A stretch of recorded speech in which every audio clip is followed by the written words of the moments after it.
Ladies and gentlemen, dear friends of the European Microfinance Platform, welcome to Luxembourg and welcome to the opening session of the European Microfinance Week 2022.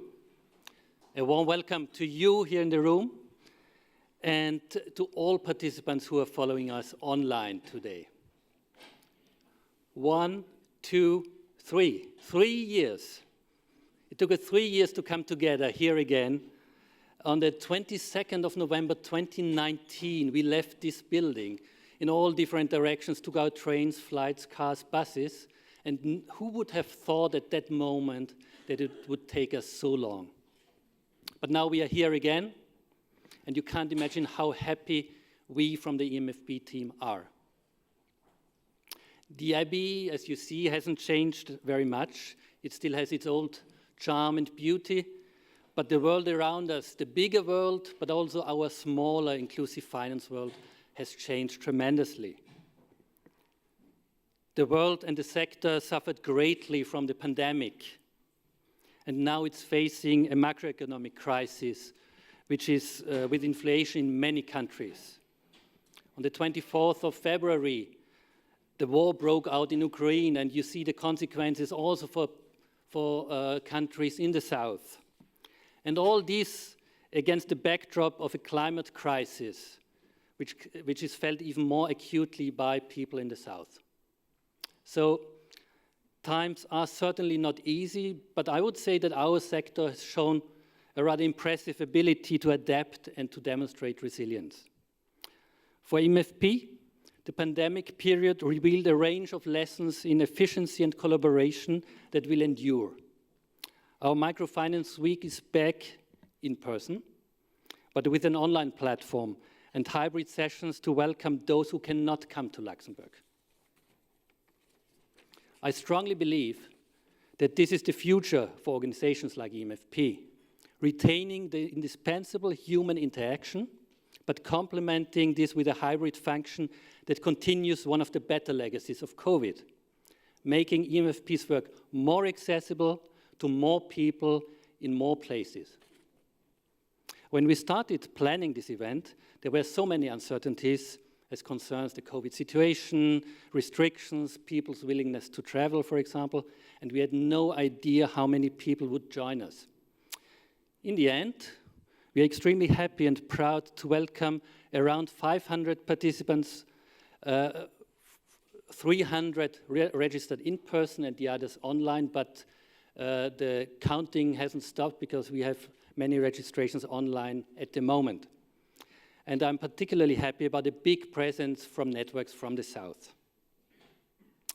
And now a tip for you to make the most out of this conference, please download the app, EMW2022, and you have all the information you need for the conference, and you can arrange meetings and meet people, see who else is registered, and you have the program, so please download it. It's really worth doing. I would like to say thank you. Thank you to our main funders, the Luxembourg Ministry of Foreign and European Affairs, Directorate for Development Cooperation, and the Luxembourg Ministry of Finance for their support. And I think most of you know that this year we signed a new 5-year agreement with them, which enables us to continue our work and to realize our plans. And we are extremely grateful for this support, but not only for EMFP, but also for the sector as a whole. I would like also to thank our sponsors. It's extremely important for an organizer. Our silver sponsors, Credit Suisse, the EIB, and ADA. And our other sponsors, Arendt, CMS Luxembourg, Frankfurt School of Finance and Management, Linklaters, Verdant Capital, and Infine. And by the way, Infine is also a sponsor of our welcome reception this evening. And a big thank you goes to our media partners, Microcapital, Next Billion, and the FinDev team for spreading the word. And if you are spreading the word via social media, please use the hashtag EMW2022. I already mentioned the excellent cooperation that we have with the Luxembourg Ministry of Foreign and European Affairs Directorate for Development Cooperation, and I'm extremely happy that its new Deputy Director, Ms. Geneviève Hengen, has accepted our invitation to give the opening remarks of this conference.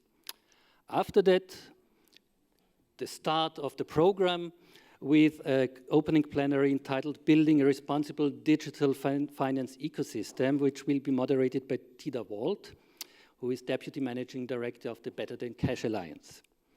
I wish you an interesting session, a great European Microfinance Week, and I invite you to really make the most out of this come together. So please learn, exchange, make plans, projects, network, talk, enjoy and engage as much as you can in the next 3 days. And now I invite Ms. Hengen to take the floor. Thank you very much.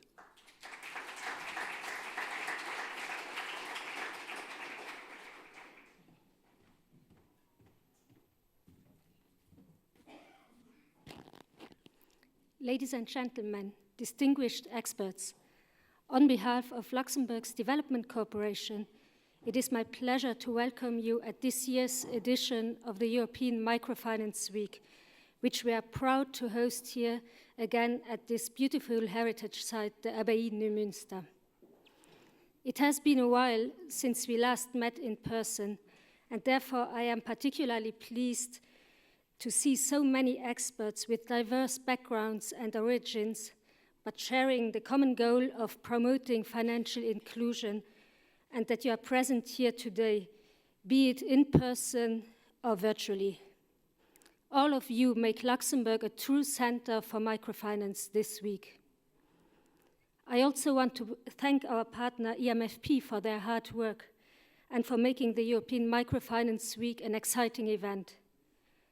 Together we have come a long way to achieve our common goals, and I am looking forward to further deepen our collaboration in the future. As Christoph mentioned earlier, we signed this year a strategic plan with the e-MFP, reflecting the platform's vital role as a convener, a communicator, and a public space for European and global financial inclusion actors. This should leave no doubt about the role that Luxembourg plays and will continue to play in this sector. Luxembourg is internationally recognized for its ecosystem for financial inclusion, contributing to international development as an innovative finance hub and a leading location for sustainable and impact finance.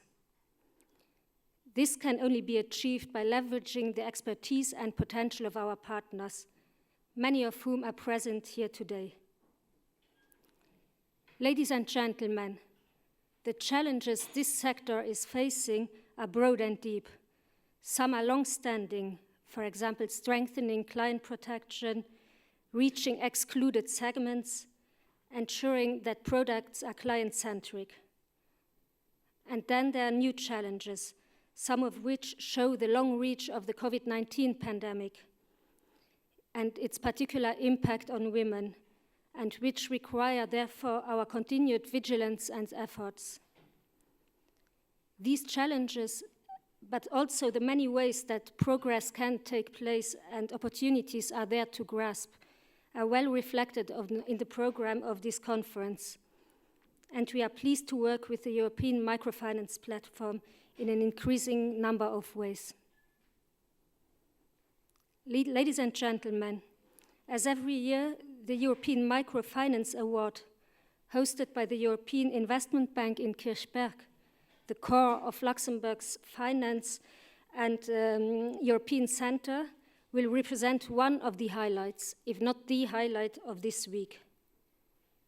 Financial inclusion that works for women will this year be at the center of our attention.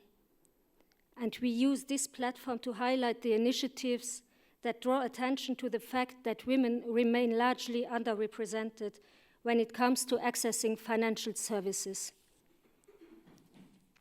All of us present here today share a fundamental commitment to gender equality. Our collaboration has served to strengthen national capacities to integrate gender equality into plans and budgets, to support countries to adopt and implement laws against violence against women and girls, and to advocate for women's leadership in reducing the impact of climate change on rural communities. Today, women worldwide still face a multitude of inequalities. In developing countries, women are still less likely than men to have a bank account. There is also a persistent digital divide when it comes to accessing technology. From an economic perspective, these inequalities hinder their access to decent employment and career progression, their income, as well as the financing and support of their projects.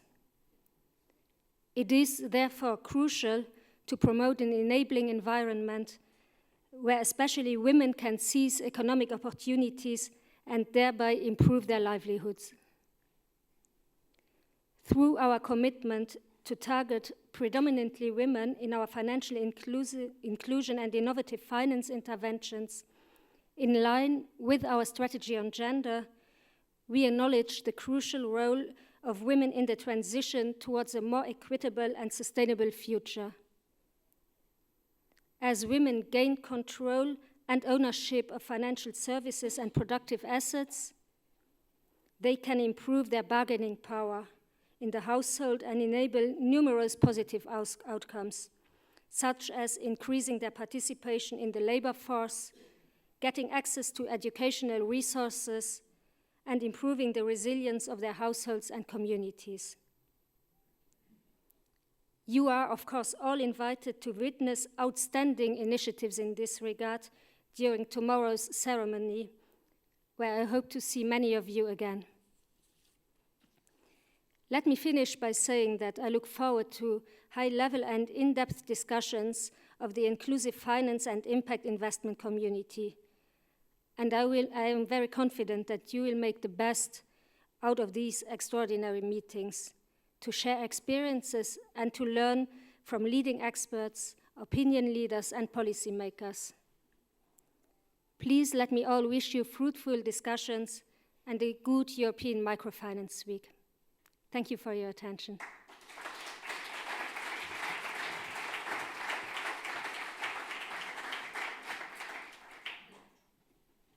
Thank you to Mrs. Hengen and Christoph for setting the stage.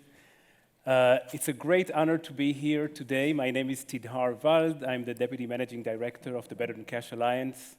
And I would like to thank the European Microfinance Platform for inviting me to moderate this really important panel. If you're in this room today, as was just said by the representative of the ministry, it's because you care about inclusion. You could be anywhere else in the world right now, particularly for our friends joining online. They could be watching anything. They could be watching the last episode of The Crown right now. But they are connected to this conference, and you are all here in this room because you care about inclusion. And if you care about inclusion, you also must be equally energized and excited by the potential or the proven potential of digital finance and digital financial services, because we've seen how transformative it can be. Findex, the World Bank survey for financial inclusion, which is the Bible of our community, has demonstrated that with numbers. If you all remember, the first Findex in 2011 concluded that there were roughly 2.5 billion people who were excluded from formal financial services. And the latest Findex, 10 years later, the one that was released this year in 2022, with results from 2021, so exactly 10 years, concluded there were 1.4. That means that we, as a community, all of us here working on these topics and our friends online and our allies elsewhere, we have been able to enable banking or increasing the rates of banking or bringing more people to the formal financial sector at roughly the amount of 1 billion people, 1.1 billion people. 1 billion people. That's something to be proud of. However, as we all know, with these new exciting innovations also come challenges, and this is exactly what we want to discuss today, because with this burst, this explosion of cool new products that are being developed, that are allowing people to get, we have a session on remittances later today, allowing to get people cheaper remittances or faster payments or getting access the first time for a loan or for credit. That also means that there are new risks and that we want to try and avoid.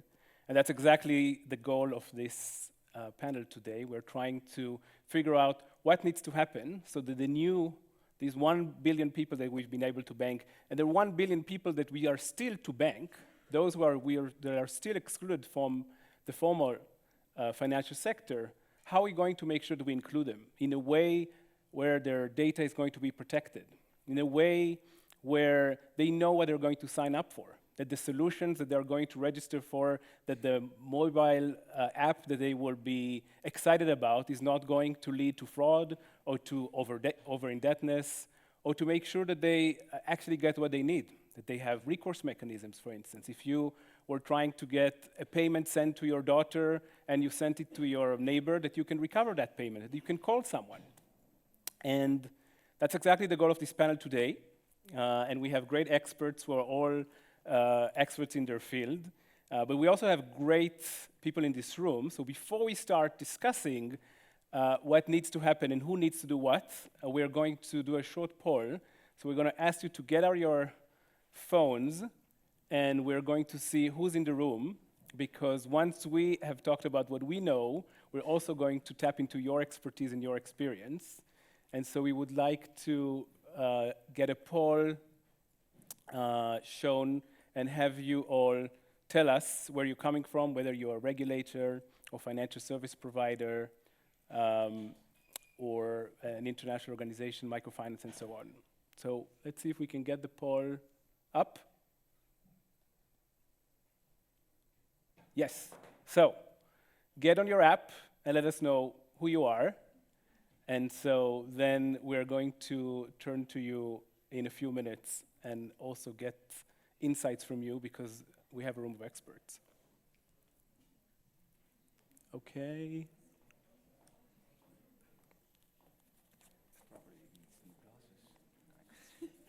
Yes, they said we won't have to turn around and go like this because it's here. I can see the relative length of the white bars.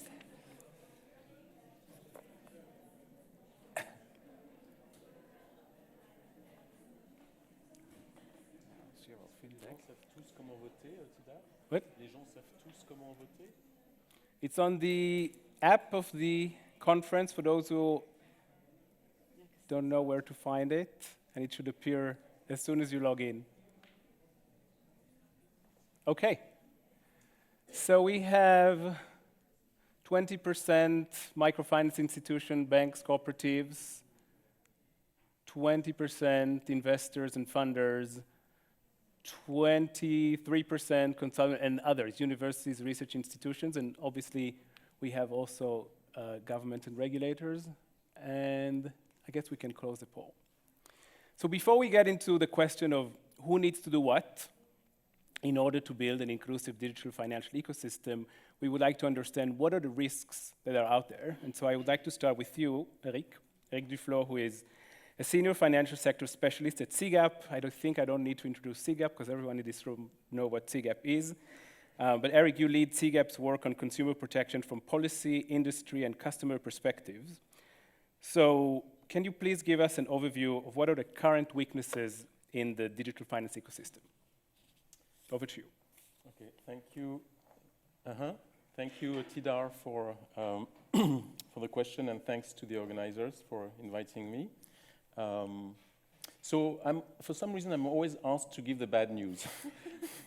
But obviously, when it comes to consumer protection and responsible finance, we've seen a lot of progress also in the last 10 years. And I was reminded that the last time I came here was 10 years ago. So if I look back 10 years ago, I think we've made a lot of progress on, in many respects, in terms of, new regulations being put in place, actors like SPTF, promoting standards, policymakers working more closely with each other on these issues with AFI and other groups. So we're seeing a lot of progress, but also the data is showing us that there are some real issues. And these issues, and I like to present it as an opportunity. It's a weakness, but it's also an opportunity, because if we have solutions to resolve all these issues, and if we put them in place, it will be a great opportunity to improve financial inclusion. So if we look at what we call here the digital finance ecosystem, the way I like to summarize it is that we have customers, we have providers, we have policymakers, that includes regulators, and we have market facilitators, who include a lot of the funders, investors, and others. So 4 groups. So if we look at the weaknesses or opportunities for progress for each of these groups in the ecosystem, for the ecosystem to become more responsible, because that's the focus. First, on the customers, for the first time with Findex, we have actually a question on consumer protection. So Leora kindly included a question on the transparency of fees. And 20% of adults in the world who receive their wages on a formal account have experienced unexpected fees, 20%. So that's a global data that we didn't have before. But we also have some very interesting information also about people's trust in financial services. And the Findex also gives us some interesting information on that front. And for example, if we take India, we have 35% of people who have access to financial services that don't use them. 35%, that's a lot. And half of these people don't use them because they don't trust financial services. So we have a huge issue of trust, which is related also with the risks in the markets. There is also some interesting data on customers in the Findex on financial health that is not so great. And then if we look at the research that CGAP conducted, and that was published at the beginning of this year, on the evolution, the global evolution of the nature and scale of digital finance consumer risks, sadly we see an increase in frauds globally, regionally, and at the country. All the data available shows increases in frauds. All the data available also shows increases in data misuse. So these two are, to be watched very carefully. In terms of the providers, there's also been a lot of progress, as I said, but we still see a lot of providers that are very focused on products, not enough focus on customers, not enough providers who are measuring, customer outcomes. So there is a lot of progress to be made on that front. And it's not just about ticking a box, yes, I'm writing my price in big letters. It's making sure that customers actually understand the terms and conditions. So there is some progress to be done there. Of course, SPTF and others are working on this, so that's good news. Now, on the policy front, we've seen several countries put in place consumer protection regulations, financial authorities. At the same time, the World Bank study in 2017 showed that only 1/3 of developing economies had consumer protection regulations. So there is still some room for improvement there. And then when we look at market facilitators, I think we have seen several funders and investors paying more attention to consumer protection. But here again, I think we're lacking resources, frankly. For example, policy work, a lot of supervisors don't have the resources to do a lot in developing economies. I believe that there is a gap there, for example. On the investments, I think a lot of the investors, and maybe Jeroen can tell us more what he sees as the weaknesses there, but I think there's been progress, but there is still room for improvement when it comes to ensuring that all the investees are putting systems in place to protect their customers. So these are just examples, but I think there is definitely quite a bit of progress we can do. Great. Well, we'll get that a little bit later. So Amelia, Eric mentioned your work as one of his examples of good news. So Amelia, you're Deputy Director at the Social Performance Task Force. And at the SPTF, you've been working on highlighting the issues that Eric just mentioned by developing a set of management standards for responsible provision of DFS, digital financial services. So first of all, can you tell us more about the work of SPTF for those in the room who don't know? And then how are you developing those standards, and how do you envision different stakeholders using those standards to promote a more inclusive and responsible digital finance ecosystem? Sure. Hello, everyone. I'm sure this is on. All right, well, we were talking about trusting technology, and I don't know if I trust this not to pull out my hair, but I will try to use this mic. So SPTF is a nonprofit organization that's based in the United States, but we work globally, and our purpose is to promote responsible and inclusive finance. And in particular, what we do is we set standards, and then we help with their implementation. We raise awareness, and then we also provide a lot of tools and resources, and in some cases through our responsible inclusive finance facilities, we fund improvement. So it's standard setting and then implementation. And with the digitalization of financial services, we've gotten involved in creating standards for responsible digital finance. And the idea is that our partners, such as CGAP, have done a lot of research on the potential benefits, but also the potential risks. And the idea of the standards is that they mitigate those risks. So it's a close collaboration. And to start this process, what we do is we see what others have done already, and we want to make sure we're sort of adding something, especially when you're setting standards. You also have to have a certain amount of, a strong amount of engagement from all your stakeholders so that you know that your standards are credible and based in sort of reality. But we started this process by doing some review of what already existed, and what we found was many initiatives working on the research and sort of identifying if digital financial services are done badly, that there is harm that's happening to clients. So it's very sobering, and then in terms of how to address it, there are many initiatives also thinking about that, but they mostly have high-level principles that I think we can all agree on. And I'll give just one example, transparency, and Eric mentioned it too, it's very important. So we can say, yes, let's all be transparent, but in actuality, what does that mean? And if you talk to financial service providers, they might say, well, I wrote all the terms and conditions, and I sent a link to the client, and they can read them. But, well, what if they don't have internet access? What if they don't know how to read? What if they read the document, and they did have internet access, but they have some questions? So we think about the actual specific management practices that are going to get you to transparency. And that would be anything from making sure the language you offer, that you write things in is simple, making sure it's in a local language, making sure that you don't communicate it only once, but maybe multiple times communicate sort of key information, making sure you have a mechanism to check with at least a sample of your customers whether they did in fact understand, making sure you have a channel that's free for them to ask questions.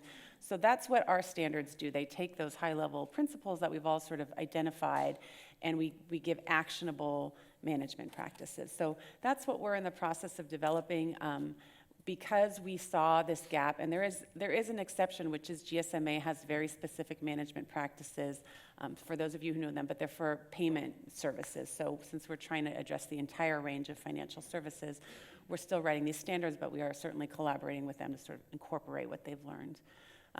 But after the review of literature, we also did about 50 expert interviews, both with financial service providers and with other entities that say fund digitalization or consult on it to understand what they're learning in the field. And then from all of that information, we had a draft set of standards that we then worked on with a working group. So we invited all of our members. The working group was active all this last year. We had our last meeting in person about 6 weeks ago. And now the next phase is going to be sort of taking all that content input about what are the practices that mitigate these risks, if we write them very specifically as indicators that you could use to assess your own management practices. So that's the next work. We'll be launching it next year, and I can get more into that later. But I would say that in order to understand how to use these, it's really not just the financial service providers that can benefit from them. It's the entire ecosystem, as we're talking about, has a role to play. So investors, like FMO, for example, are quite active as well in understanding what sort of due diligence they need to do in order to invest responsibly. So these standards can inform those ideas about what to look for. And certainly national associations, regional networks can help train their members on these good practices. Regulators who are sort of new to digital can build their capacity to understand what responsible practice looks like by reading these standards. And then, of course, the FSPs themselves can hold themselves accountable, both from a we don't want to harm our clients' perspective, but also for our sustainability, we need to avoid harming our clients' perspective. So we see every actor having a role to play, and definitely happy to have a chance to talk to you guys more about them. Yeah, Thank we you. would be excited to hear also how our recipient, the FSPs, but you just mentioned regulators being new to digital, which is a great segue to speak to Demet, who's joining us online. Demet, who's a program director from the Toronto Centre. Hi, Demet. Thank you for joining us. So Demet is... Can you hear me well? Yes, we can hear you. So Demet is stepping in for Babak, who's the president and CEO of the Toronto Centre, who could not join us at the very last minute due to a family emergency. And so we are fortunate to have a hybrid system, as Christoph mentioned, that allows us to still have a panelist from the Toronto Centre. And Demet is also a former regulator. You're a former regulator yourself. And so it would be great to hear from you, given that regulators are at the heart of the digital transformation and have the triple responsibility of fostering an enabling environment for innovators, but also ensuring stability and protecting consumers. And so if you can share with us, first of all, what does Toronto Centre do with regulators? And what are the, let's say, the 3 top concerns that keep them awake at night with digital transformation? Over to you. Thank you, Tidhar. And let me thank the organizers for inviting Toronto Centre. I'm very privileged to be part of this distinguished panel. So about Toronto Centre, we are also a non-profit organization based in Toronto, Canada, but we also work globally. And I do have colleagues working from outside Canada as well, like Singapore, Malaysia, Dubai, and Costa Rica. So Toronto Centre provides capacity building programs for financial regulators and supervisors to help them build sustainable, resilient, and inclusive financial systems. I'm very happy to let you know that we are celebrating 25 years of operations this year and have trained over 20,000 regulators and supervisors from 140 jurisdictions since our inception. Our primary work is to build leadership skills, promote risk-based supervision, which is a forward-looking approach and enables supervisors to make early impact and risk assessment, and risk-based supervision and capacity development for financial regulators and supervisors. This includes the range of financial sectors under financial stability umbrella, such as banking, insurance, securities, deposit insurance, and pension sectors. So based on the IMF research, we know that the financial stability and financial inclusion are mutually reinforcing priorities to build sustainable and inclusive economies. Many regulators, as you mentioned, also carry a mandate for financial inclusion. We are grounded in field-based realities and operations, work through crisis simulations, stress testings, case studies, and develop practical action plans with regulators and supervisors, including market conduct and consumer protection. We also publish supervisor guidance notes, known as TC notes. For instance, we recently released a TC note on risk-based supervision of retail conduct that looks at consumer protection measures, policies, and risks in the institutions and providers within the financial system. So capacity building is like the glue that brings our activities together, and it makes sense for why we exist and our role in this ecosystem. Lastly, about Toronto Centre, the major initiatives of recent years are creating increased demand from regulators and supervisors globally. These are toolkits and programs to advance, for example, gender and women's access to finance, mainstream climate changes into financial supervision frameworks. We also collaborate with the Digital Finance Institute and CGAP in offering digital financial supervision training. We recently started offering certification program for financial supervisors. So about the second part of your question, top 3 concerns that keep regulators awake at night. So stability of the financial system, for sure, there's a lot at stake. The world has become a riskier place, and that some of the financial stability risks will only intensify over the coming years. Today, this morning, my time, I heard on the news that G20 leaders described the current situation as unparalleled and multi-dimensional crisis times. Couldn't agree more. So crisis and financial market failures can undo the gains of financial inclusion and poverty reduction. We maintain our focus on adhering to risk-based supervision and continue to have regulators and supervisors to monitor emerging risks and anticipate potential risks. We also continue to support leadership skills development, particularly leadership in the times of crisis. Secondly, market conduct is another concern for regulators, particularly in an increasing digital business environment. The rapid expansion of digital activity increased the risk of fraud and scams to consumers. Eric just mentioned by increasing frauds and increasing data misuses. So it's true, and this of events erodes people's trust in the system. So we promote consumer protection and effective market conduct through risk-based supervision to address that. And lastly, you mentioned again the different mandates of the regulators, and this proliferation of supervisory mandates in an environment of scarce resources creates tensions and trade-offs that can distract supervisors. So balancing financial inclusion with stability is a challenge. Weighing short-term economic priorities and risk with long-term objectives that need to address climate change risk or foster financial inclusion present challenges.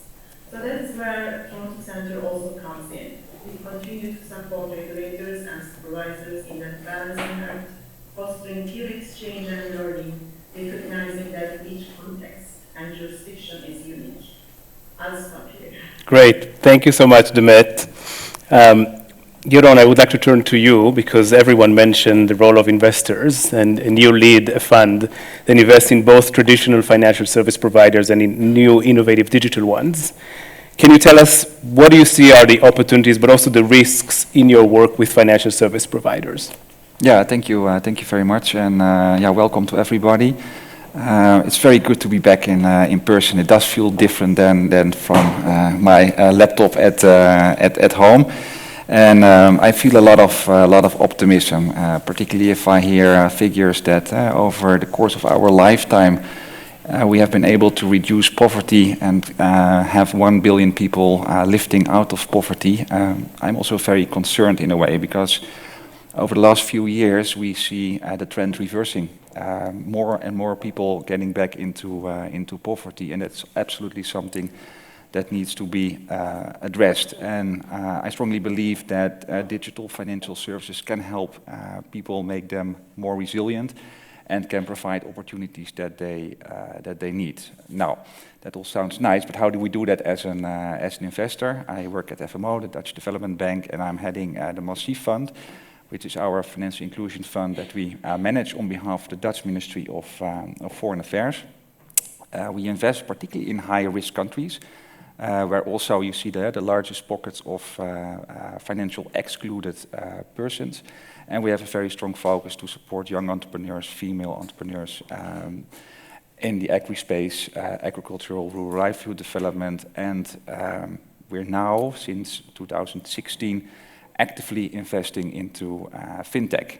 A bit historical perspective, the fund was founded in 2006. But its actual origins go back into the 90s, where my predecessors already invested into microfinance. And the last few years, we designed a new strategy because we looked at the trends in the market, moving from I would almost say old-fashioned banking to apps, to all kinds of digital pathways. And we at FMO were thinking, how should we handle this trend? So we took a twofold approach, or a parallel approach, because on the one hand, we have more than 125 active investments in the portfolio, spread over 40 different countries, with an invested portfolio of around 650 million, a lot of networks, a lot of MFIs. And we also want to help them, because we all believe that although digital financial services are the way forward, a lot of work that we have done with our microfinance clients, where the loan officer or the credit officer goes on his bike to the marketplace and on a notebook writes the loan or does it loan assessment. We started a trajectory to help our existing clients to digitalize. And that's not an easy discussion, I can tell you, particularly at the board level, where people have been saying, yeah, we've been doing this since the 90s. And yeah, why and how? So that is one. But we do believe it's very important because they have reached out to millions and millions of people in a very client-centric focused way. We had endless discussions on CPP implementation trajectories, and the DNA is just very good. And then on the other hand, I see a lot of young people emerging, young entrepreneurial people emerging in particularly hubs like Nigeria, like Kenya, with their fast models on access to finance in a split second. So you download an app and you get an instant credit of $5. It's fascinating. I'm very much thrilled about it to see. And sometimes these organizations, like in a year's time, have the same client base of that MFI in Zambia that took like 10 years. So it's very promising. But then we talk about client protection principles, and I mention the risk that we have seen in the past, in India, in Cambodia, where it's a bit more recent. I sometimes go back to 2012. Not a lot of people might recall what happened in 2012, but then we had a very critical book on the microfinance industry. We had New York Times articles. We had a lot of exposure in the Netherlands saying, hey, why is a loan to a microfinance entrepreneur with a double-digit and sometimes triple-digit rate helping them? You tell me. So what we are doing, and I find this very important, is that we should create awareness because in principle what they are offering has such tremendous potential, but in essence it is banking in a different distribution model, and that is not new.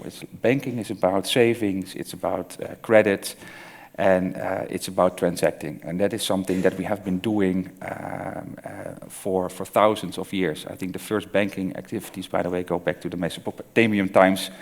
I have a father-in-law that is a historian, so you can imagine my discussion. So, yeah, actually it was to farmers, by the way, smallholders, and we're nowadays talking still about farmers. But on a serious note, I think we should take lessons learned from particularly the SMART campaign into account, that appropriate product design, responsible pricing, complaint mechanism, and how you treat clients that are defaulting. That is absolutely not new.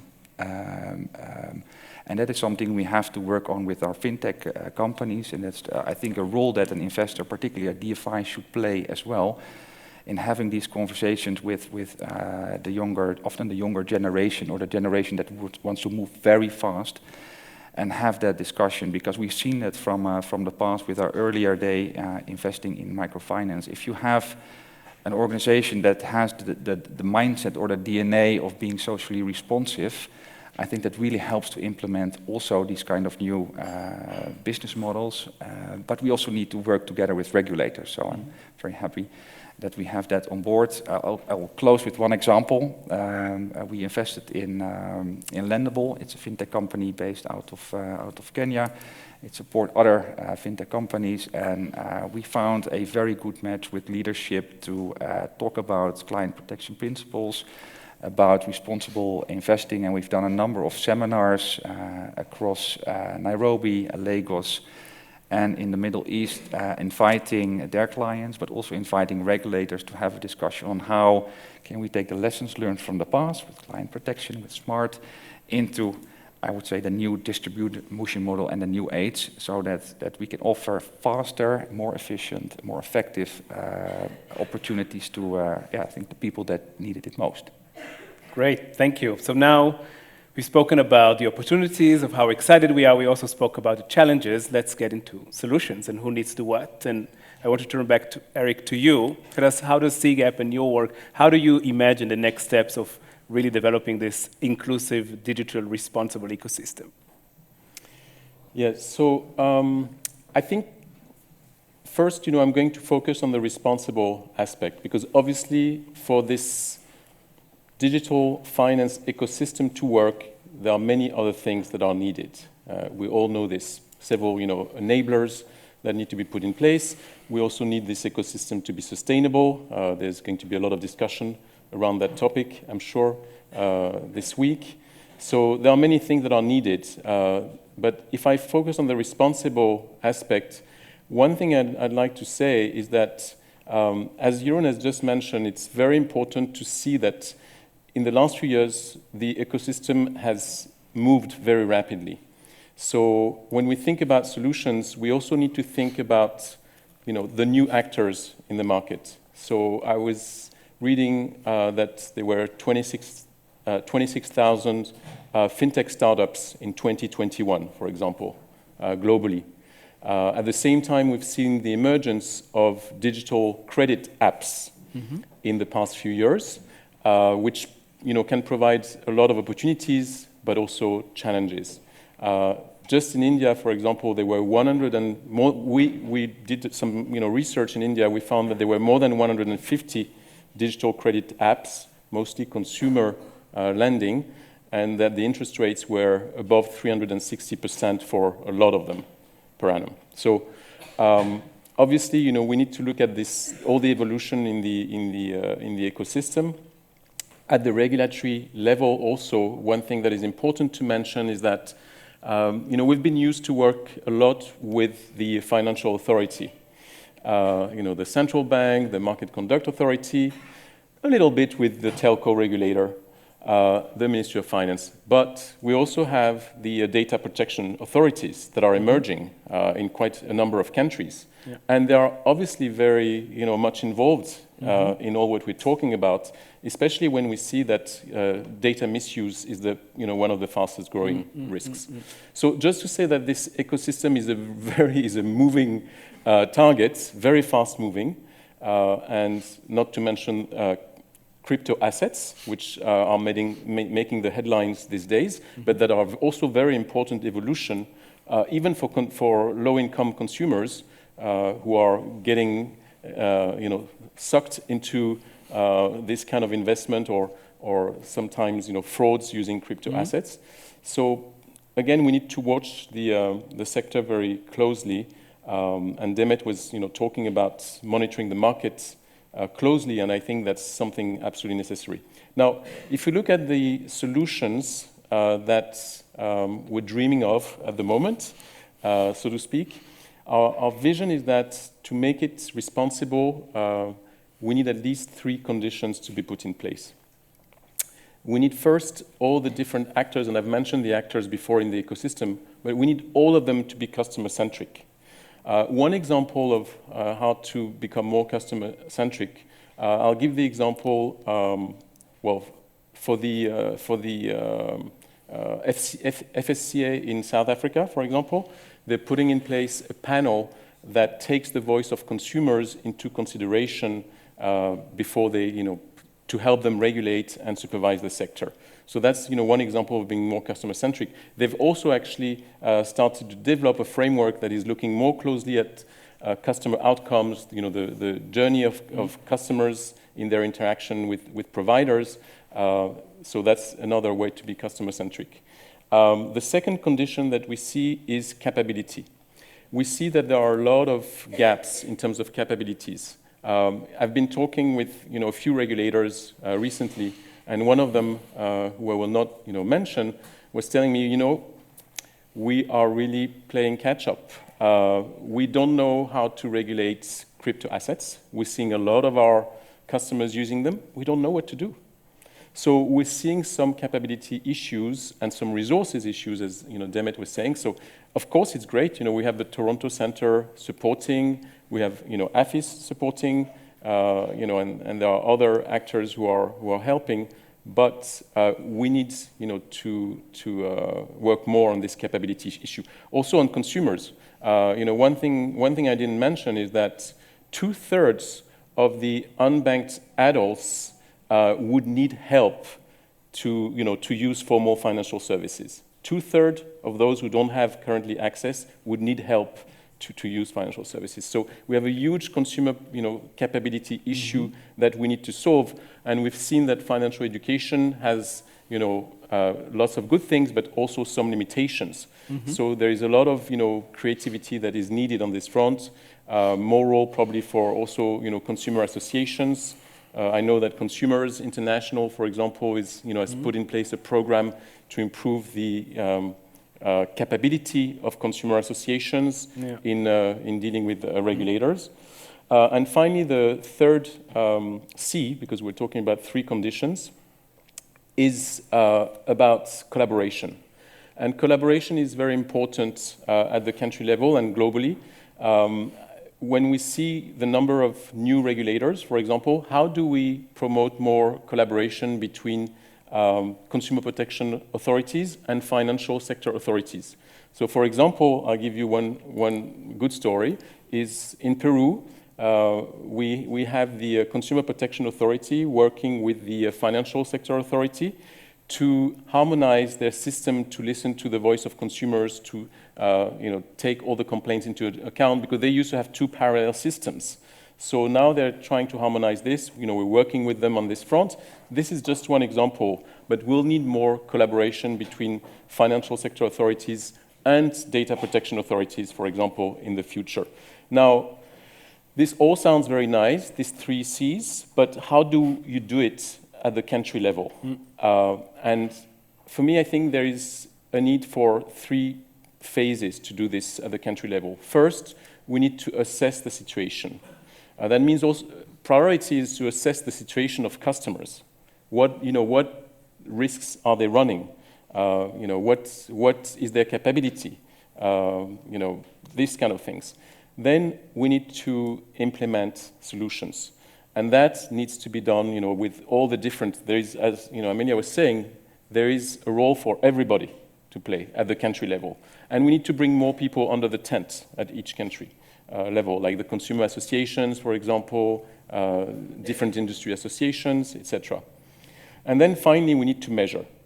And we are all full of good intentions, but we need impact at the end, or at least very positive outcomes. And for that, if we want to know that, we need to measure. And we're not really measuring enough at the moment. So our idea is that there are different types of instruments to measure the situation. One of them is to measure what we call these intermediate outcomes, which are what is the customer experiencing directly in her relationship with the provider. So that's one way to measure, but there are other ways. There is the financial health measurement that is put in place. There are national surveys. So I think we need to work on this measurement also, so that we can see the progress we're making in making this digital ecosystem more responsible. And I think your comment on customer centricity and capability, those feed into each other, right? I mean, I just saw last week in my 87-year-old father, and he proudly showed me how he was paying his rent using a mobile app. And I said, how do you make it happen? He said, I figure it's going to be easier than walking every month to the bank and standing in line. And when you're 87, that counts. And so the solution was quite easy to use. And so I think if we bring these 2 points of capability and customer centricity, that's part of the solution.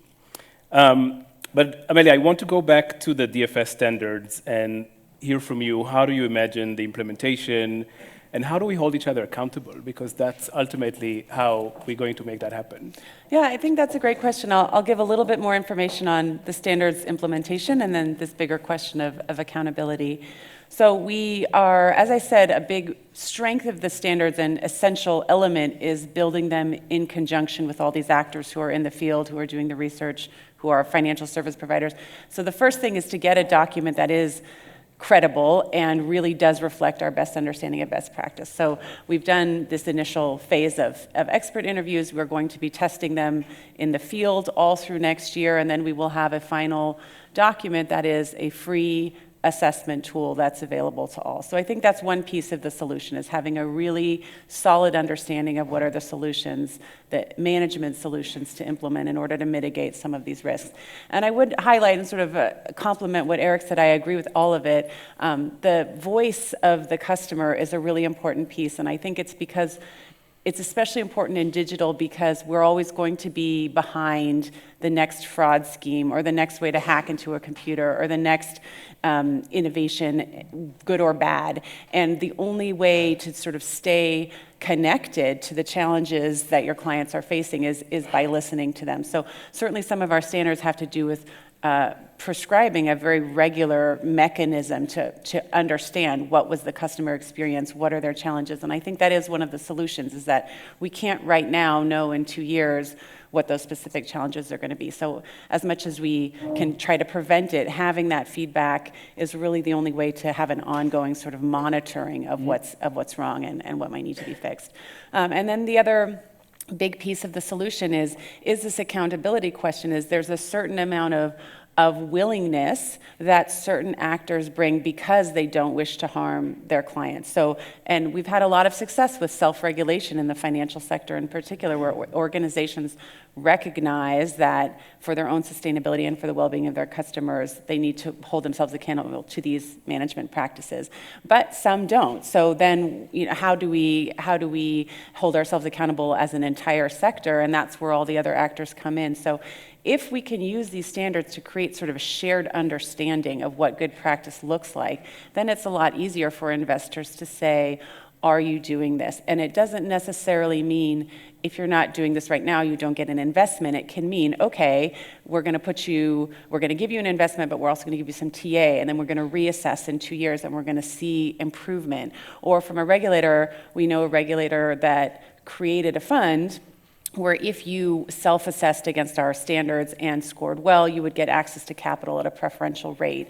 So there are incentives, there's sort of the carrot and there's the stick, but we do need for those actors who are not self-motivated, even I think by self-preservation in the long run, it's good for sustainability, but if they don't see that, having it be unacceptable in general for your regulator, for your funder, for you not to invest and implement in these safe practices should be part of our ecosystem. So I would say that's another mechanism for accountability. And then the last is the customers themselves, and we've also talked about capacity, but another of our initiatives has to do with customer empowerment, and it's not just teaching how to use the technology, but it's sort of how do we get people understanding what their rights are and how to advocate for themselves, and that they're not intimidated to say, I didn't understand, can you explain it again?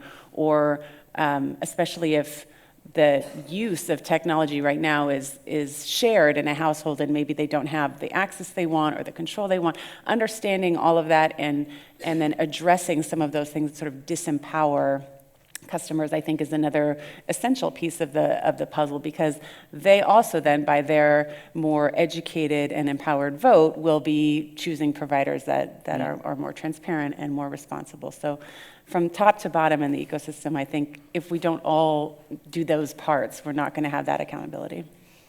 Great. So I want to go back to you, Jeroen, because Amelia just mentioned carrot and sticks when working with your investees. Can you talk about that process of thinking about due diligence and those standards, and how does that get integrated into your discussions with the people you're in, or the companies you invest in? No, thank you. I think industry practices or best practices always help as an investor to look at your potential investee. I've always been a very strong sponsor of the SMART campaign, I've been that supportive. And that helps in assessing clients' performance. And I was a bit concerned when the SMART campaign ended, but I'm very happy that SPTF is taking over, and we also see a role as a DFI to give the organization a bit of support. So we're working on a partnership here, because it really helps these kind of standards to engage in a discussion with a potential investee, a fintech, to say, hey, this is best practices. This is the way we like you to see working towards client centricity or over-indebtedness, responsible pricing. So that in essence is a very good motivation to work. I'll give you a nice example because I think examples always work very strong. At this point in time, my colleague in the room, by the way, is working hard on a transaction in Africa with an asset-based lender. Absolutely fintech, sneakers, jeans, totally different look and feel than a traditional microfinance institution, but very high interest rates, and the discussion on client protection really helps. So we set up now mechanisms in place from if you are able to lower your interest rates, we might give you a discount on our loan, for example. And I think these kind of mechanisms and support we as a DFI can really spur. So it helps. Industry best practices help. I'm a bit hesitant always on local regulations because look at our portfolio with 40 different countries. Getting regulators in one country already, on par is difficult, let alone in a wider setting. So I think the work that has been done by SPTF is very helpful in getting these meaningful discussions. Great. I would like to go back to Demet, if we can get Demet online. Demet, Eric mentioned that regulators are constantly catching up, trying to catch up. Can you talk to us about how fostering cooperation, collaboration between regulators can help, if it does? And then I also hear, when I speak to regulators, that they constantly, because they want to learn from each other, sometimes they're waiting for the others to move first and then learn from their either mistakes or successes. And I know that you are trying to create a safe space for them to work together on solutions. So can you talk more about that, about collaboration and about this idea of trying to catch up with the market? Sure, thank you, Tidhar. Collaboration is very important and it will always be important both domestically and cross-border. But actually there are, a lot of collaboration underway with the international standard setters, setting bodies and platforms that guide the work of financial regulators and supervisors, such as BIS, Financial Stability Board, IOSCO, IIS, and others. But one size does not fit all, so we acknowledge that every jurisdiction has its own legal and legislative systems and will take its own path. However, there should be a common global framework when it comes to cross-border arrangements. For example, a very recent one, central bank digital currencies, can be a good example for that. So there are some work on this, and according to a BIS report, for example, survey in 2021, 86% of central banks are actively researching the potential for CBDCs. 60% were experimenting with the technology, and 14 were deploying pilot projects. So it looks like, again, as you said, people are waiting for new things to learn from each other. But there are certain things that where this type of transitions are not so easy. Central banks, for example, in the case of central bank digital currencies, face key decisions, especially on interoperability and cross-border usage. So to use an example. But that's why they are exploring whether central bank digital currencies could help them to achieve their public good objectives. So collaboration in that specific case is important at the very early stages of the design of the currency, for example, in order to make it easier for systems to work across borders. So there's this joint BIS report by CPMI, Innovation Hub, the International Monetary Fund, and World Bank. Talks about the stages and what What are the options for central banks, and for each option, what can be done? What are the disadvantages and advantages of those options?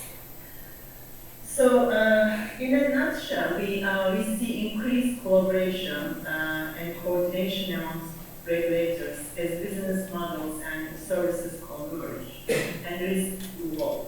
But despite the progress, there is a need to do more, as innovations and digital finance offer significant opportunities for financial inclusion and achievement of the SDGs and push the frontiers of regulatory thinking.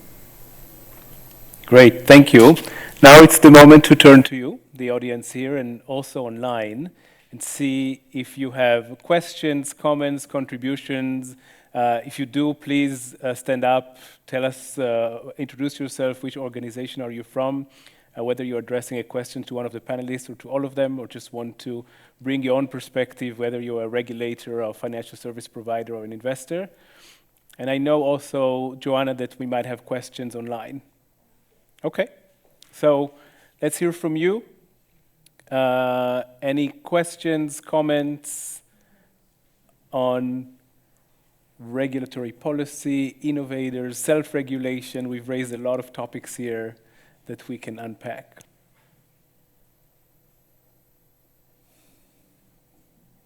Yes, please, the gentleman in the back. Please introduce yourself. Thank you. I'm Pranav Prasad from the ILO. Thank you very much for all the discussions we've had. I'm just trying to understand the beneficiary side of the story.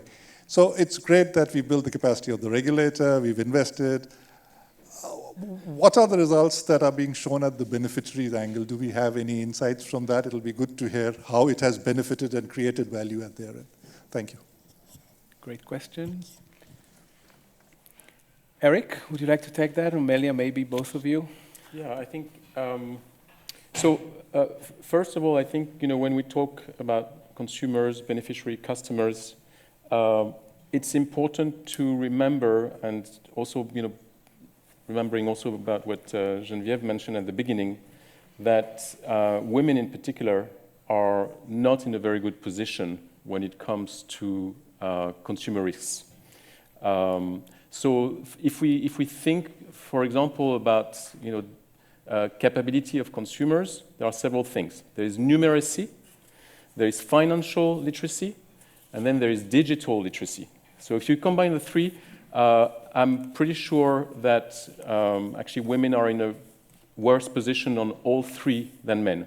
So as we look at strategies to improve the capability of consumers, I think we need to keep that gender aspect in mind. And there are other vulnerable populations also that we need to make sure are included. So I think these three aspects are very, very important.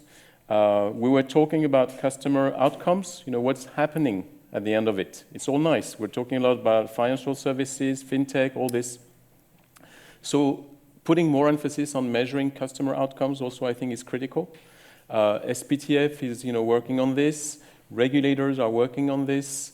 So I think that's a very good step from a lot of actors also towards ensuring that consumers have better outcomes of all this. So these would be some of the aspects I would mention. Amelia also mentioned the notion of empowerment, which is very important. There's some work going on that front.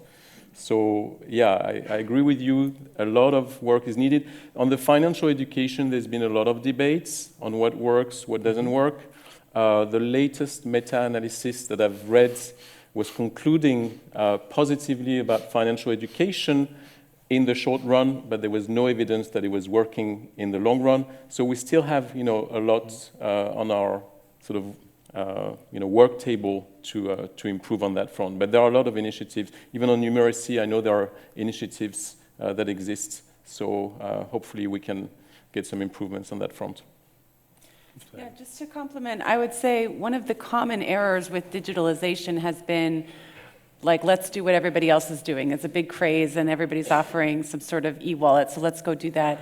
And that's not the right approach for your beneficiaries. You really want to design a product that's solving a problem that they have. So again, in our standards, when we're talking about product design, we have a component of this market research that's very specific to talking to different segments. As Eric said, you need to talk to women and men, you need to talk to rural and urban, you need to talk to young and old, and understanding what their challenges are. And then the point of the digital channel, as Jeroen said, we're not reinventing banking, we're still offering financial services, but it's a new channel. So the point of that is to solve those issues. So is the issue they're traveling too far? Is the issue they're waiting in line too long? Is the issue that their interest rate is too high? Is the issue that their money not safe? And then you find the digital solution to the issue that they're having. So I think that's a good customer-centric process to go through before deciding where you're going to invest when you start along that digital journey. That and your own system. So the other thing that's really important is if you need to protect your client's data. So internally, are you protecting against, do you have proper cybersecurity measures in place, for example? Are you safeguarding data? Are you training staff? Are you sort of giving them the minimum amount of access they need? So there's your own internal house you need to get in order. But then in terms of what products you're offering, there should be that very strong connection of, I understand you're having this challenge and this digital solution is going to help solve your existing challenge. Yeah. Do we have any other questions, either from people in the room or from online? No? Okay. Oh, sorry, please. We have a mic. Please introduce yourself. Thanks very much. It was a very interesting discussion. My name is Sahana Arun Kumar and I head Amarante Consulting. We're into digital and innovative consulting for financial inclusion and SDGs. I have a question regarding capacity building for regulators, and we talk about it a lot, and I'm glad to hear it. My question is, where do you put the cursor between getting a regulator to think like a customer or a private sector entity versus getting them to keep their place as a regulator and a supervisor? And when we think about digital finance, it seems quite tricky because we are aiming to impact the final population, and private sector is a big part of that. But as a regulator, you still want to keep a step back. But then if you think only as a regulator, you kind of miss the point, I feel. So the dialogue is good, the platforms are good. But in terms of capacity building, how much of that client-centric prism do we get into the training? Thank you. Thank you. I think that's a question to Demet. Demet, how do we make regulators walk in the shoes of a customer or walk in the shoes of a financial service provider? If we can. Do we have Demet online?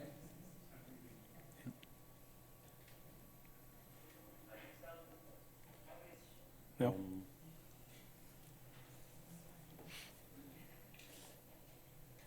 Well, while we wait, Tidhar, yeah. I can respond to some of this.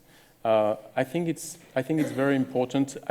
In terms of training, there is more and more training that incorporates for regulators that incorporate this customer centricity aspect. So I have good hopes. I don't think we can, expect, miracles, but I'm seeing a lot of progress in terms of regulators and supervisors listening to the voice of customers. And we've seen there are many channels that can be used by regulators and that they use. For example, I mentioned the consumer panel. And we've seen some of these in about a dozen countries. And we see some appetite from several regulators and supervisors to adopt such panels where they have a regular dialogue with consumer representatives, for example. So I think we'll see some progress on that front. The other thing is, in terms of the providers, as you're aware, there are a lot of innovation offices being opened and sandboxes that enable more collaboration and understanding between regulators and providers. So this is expanding very rapidly. This will also enable more understanding between these actors. Great, thank you. And I think we had one last question here, and then we'll ask each of you to give a one-minute concluding remarks. Thank you. My name is Max Niño Sarasua. I'm independent consultant, and it's very much my question building on the previous ones. to build a responsible financial or digital financial ecosystem is very much also a relationship between financial institutions and regulators. And so I completely agree on the point that regulators need to take also a position from the customer point of view. But also, I wanted Demet to see her experience with regulators in terms of how much now technology is also assisting regulators to supervise and regulate these activities with the so-called subtech and regtech technology, but also implementing regulation to force financial institutions to think from the outset of designing financial services, also not to provide access, but also increase the financial health of people. So there is a quite, like a more holistic view from the regulator to increase the quality of regulation and supervision. That's a good wrap-up question, actually. So perhaps all of you can take that, and I hope we can get Demet online. Maybe we can start with you, Eric, and then we can go around. Yeah. So on the subtech, obviously there is more and more being done in terms of using technology to better understand the situation on the ground. I'll give two examples. One is the Philippines, and I know we have a large group of Filipino here, so they can probably tell you more about it. But the BSP, the central bank, has put in place a chatbot, that enables consumers to voice their concerns rapidly and with many different means, whether it's WhatsApp, Facebook, phone line. So it's kind of a multi-channel tool that helps the regulator better understand what's happening. I don't think it's perfect, but it's progress. So that's one example. The other one is the analysis of social media.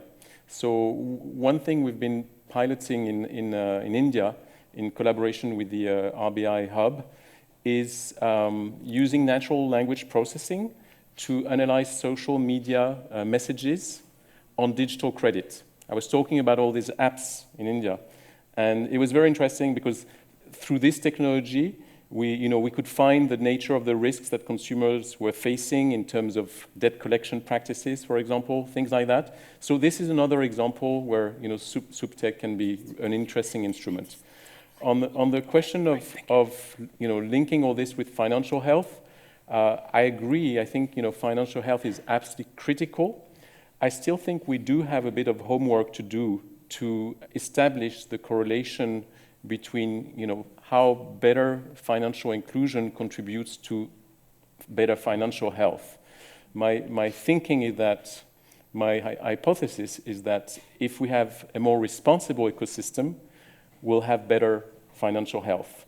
But this is an hypothesis that there is no data that is proving it, because financial health depends on many other factors that are not financial.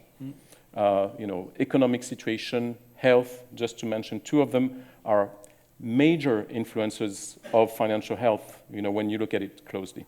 And also depends on the context. Financial health means different things in different contexts, obviously. I think it's a very interesting question. Our experience so far is that in essence, the entrepreneur or the financial institution that is moving forward in the digital space has the most advanced knowledge on the tech side. Then, as an investor, we try to follow, which is not always easy with algorithms, machine learning, and then followed is the supervisor or the regulator, and there are some different time lags between them. But I think if we can bring everybody to the table to at least have a discussion about how can we help clients further, make them more resilient, or give them opportunities. I think that mindset is leading, and then, as I mentioned before, I think the technology is just a distribution model. So everybody that has the same focus and views, I think that's by far key.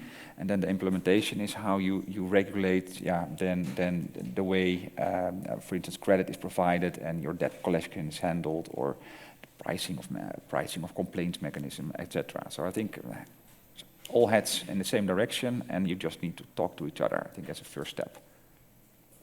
Amelia. No, I think I'll answer your first question about closing. I don't have much to add on the SupTech and the RegTech question, except to say we have also seen additional uses, because of the technology advancing, it's become more and more possible to sort of detect early warning signs of trouble because you can now aggregate large quantities of data and analyze it. So there are tools out there for that. But to close, I would close with a call to action, which is we are, as I said, trying to develop these standards for the entire sector to contribute to this effort of a responsible digital ecosystem. And to the extent that there are people in this room who would either want to pilot test them or give comments on them or share their best practices and solutions or their concerns, I'm very open to that. So that's my closing remark. Great, and we have a few links in the end where maybe the team can put on of a few resources, both Eric's piece from CGAP that you can look at, the SPTF responsible standards that you can look at.